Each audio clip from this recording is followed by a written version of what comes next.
strong innovation but lack funding. So, yung strength po nito, yung company na may strong innovation, tapos yung weakness niya, yung lack funding. So, components of SWOT analysis. Strength. Internal factors.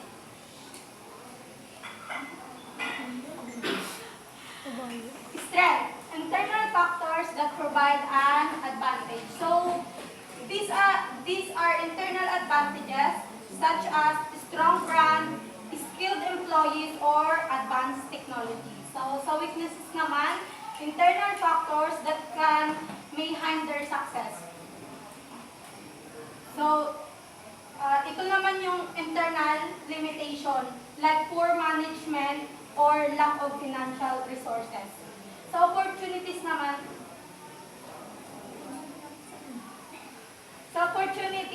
external factors that can be leveraged.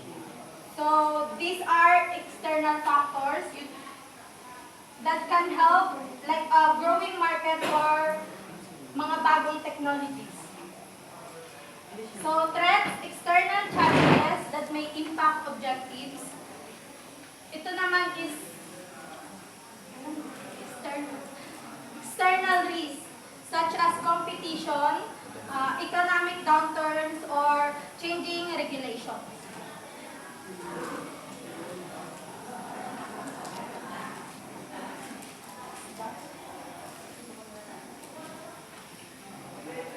So, strength and weaknesses.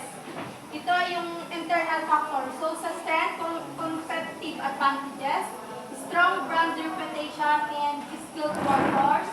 So, weaknesses naman, may limited sources, poor customer service, and lack of expertise in key areas.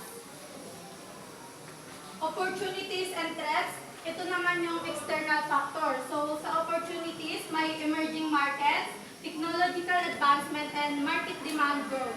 Sa threats naman, may economic downturns, increased competition, and changing regulation. Sa benefits of SWOT analysis. So, helps in strategic planning, identifies strengths to build upon, recognizes weaknesses to improve, finds opportunities for growth, and prepares for potential threats. So, nakakatulong sa atin to para mag-planning, ma-improve yung mga weaknesses